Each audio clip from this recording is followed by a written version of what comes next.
নরসিংদীর পাঁচতোনায় অবস্থিত Cowan সিঙ্গাপুরি residence এবং রেস্টুরেন্টের সামনে সম্প্রতি ভাইরাল হওয়া ভিডিও ক্লিপ সম্পর্কে জবাব দিলেন মালিক কর্তৃপক্ষ। ওনারা আমাদের কাস্টমার না, ওনারা বাইরের লোক, পার্কে ঘুরতে আসছে, ওখান থেকে কেনা কারা যে রোডের অপর সাইডে যে ভিডিও করছে, তো এটাদের আমাদের এসিডেন্টের তো কিছু না। আমাদের এখানে কাবিননামা রাখা হয়, কাবিননামা ছাড়া আমরা কাপল গেস্ট অ্যালাউ করি না। এখানে সিসি ক্যামেরা আছে, তো আমাদের সিসি ক্যামেরা আমাদের হোটেলের বিভিন্ন করিডোর আমরা মনিটরিং করি। কোনো ধরনের অবৈধ কার্যকলাপ আমাদের এখানে হয় না। এইটা যত আইনগত ব্যবস্থা, লাইসেন্স আছে, ডিসি অফিসের লাইসেন্স, পরিবেশের লাইসেন্স, তারপরে ট্যাক্স, ব্যাড ট্যাক্স, সরকারি যত নিয়ম নীতিমালা আছে সব কিছু মেনেই আমরা এটা চালাইতেছি। তো আপনারা শিল্পাঞ্চল জেলা নরসিংদীর গুরুত্বপূর্ণ পয়েন্টে দেশের সর্ববৃহৎ পাইকারি কাপড়ের বাজার শেখেরচর বাবুরহাট এবং এশিয়ার সর্ববৃহৎ থিম পার্ক ড্রিম হলিডেকে কেন্দ্র করে বহু ব্যবসায়ী ও পর্যটকদের আনাগোনা এই অঞ্চলটিতে।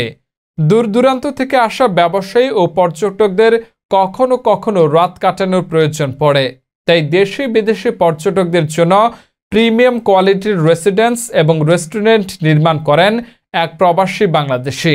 নামাজ আদায়ের জায়গা সহ 5 স্টার হোটেলের আদলে করা রেসিডেন্সটিতে ইতিমধ্যে অনেক ব্যবসায়ী ও পর্যটকদের আনাগোনা বেড়েছে। রেসিডেন্সটিতে কাপল গেস্ট থাকতে হলে দেখাতে হয় মেরিট সার্টিফিকেট ও জাতীয় পরিচয়পত্র। তাছাড়া সিসি ক্যামেরায় সার্বক্ষণিক মনিটরিং করার ফলে এখানে কোনো অনৈতিক অসামাজিক কার্যকলাপ করার সুযোগ থাকে না বলে জানায় রেসিডেন্স কর্তৃপক্ষ। রেসিডেন্সটির পাশাপাশি রয়েছে দৃষ্টিনন্দন রেস্টুরেন্ট, যেখানে চাইলে ফাস্টফুড, বাংলা আইটেম সহ প্রিমিয়াম কোয়ালিটির খাবার পাওয়া যায়। রেস্টুরেন্টের মালিকের ছোট ভাই, আমার বড় ভাই প্রবাসে থাকে, উনি অনেক কষ্ট করে এখানে বাংলাদেশে একটা হোটেল বা এটা দিছে। উনি তো বিদেশে থাকে, বিদেশি ব্যবসায়ী। তো আমাদের এখানে এই শেখারচরে বিভিন্ন ব্যবসায়ীরা আছে, ওরা ব্যবসায়িক ক্ষেত্রে এখানে আসে, অনেক দূর দূরান্ত থেকে আসে, এখানে থাকে। তো আমাদের 5 স্টার হোটেল, অনেক সুন্দর উন্নত মানের হোটেল করছে এটা ওদের চিন্তা করে। তারপরে এখানে একটা বড় পার্ক আছে, পার্কেও আসে মানুষ।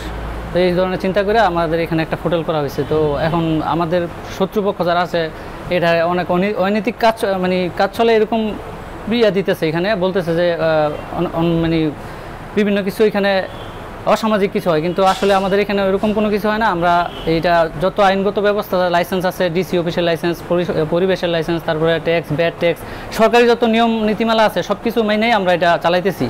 তো আপনারা আমাদের সিসি ক্যামেরা অন্তর্ভুক্ত আছে, এটা যদি এরকম অসামাজিক কোনো কিছু চলে আপনারা আইসা এটা পর্যবেক্ষণ করতে পারেন, দেখতে পারেন। আর আমরা ফ্যামিলি ছাড়া, বৈধ কাগজপত্র ছাড়া এখানে আমরা কোনো কাস্টমারকে করি না, মানে অ্যালাউ করি না। আমাদের এখানে কাবিননামা রাখা হয়, কাবিননামা ছাড়া আমরা কাপল গেস্ট অ্যালাউ করি না। এখানে সিসি ক্যামেরা আছে, তো আমাদের সিসি ক্যামেরা আমাদের হোটেলের বিভিন্ন করিডোর আমরা মনিটরিং করি। কোনো ধরনের অবৈধ কার্যকলাপ আমাদের এখানে হয় না এবং সব ধরনের অবৈধ কাজ থেকে আমরা সেফ। আমরা সুন্দরভাবে আমাদের হোটেলের পলিসি অনুযায়ী, যে আমাদের সরকারি ভ্যাটগুলো আছে, ট্যাক্স, ইনকাম ট্যাক্স, সরকারি ভ্যাট, হোটেল লাইসেন্স, এগুলো আমাদের আছে। এগুলো সিস্টেম অনুযায়ী আমরা পলিসি অনুযায়ী চলি। আমাদের এখানে কোনো অবৈধ কার্যকলাপ হয় না। আমাদের ডকুমেন্টস যেটা রাখি, আমাদের এখানে মনে করেন লিগাল যে বিবাহিত ডকুমেন্টসটা, married card, voter ID card, তারপরে হচ্ছে ড্রাইভিং লাইসেন্স, পাসপোর্ট, এগুলো ইমিটেশন কার্ড, যেগুলো রাখার মানে লিগাল যেগুলো, এগুলো আমরাই রিসিভ করি। তাছাড়া আমরা এখানে কোনো রুম দিই না। বায়াররা আসে আমাদের বাবুরহাট, নরসিংদীতে, শেখেরচরে যে কাপড়ের পাইকারি বাজার আছে, এখানে বিভিন্ন বায়াররা আসে। এটা দেশি বিদেশি বিভিন্ন ধরনের দেশের বিভিন্ন অঞ্চল থেকে আসে। তাদের জন্য আমাদের এই রুমটা, আমাদের বিভিন্ন প্যাকেজের ভিআইপি, তারপরে হচ্ছে সুইট, কাপল এবং ডিলাক্স, বিভিন্ন প্রাইজের প্যাকেজের রুম আছে।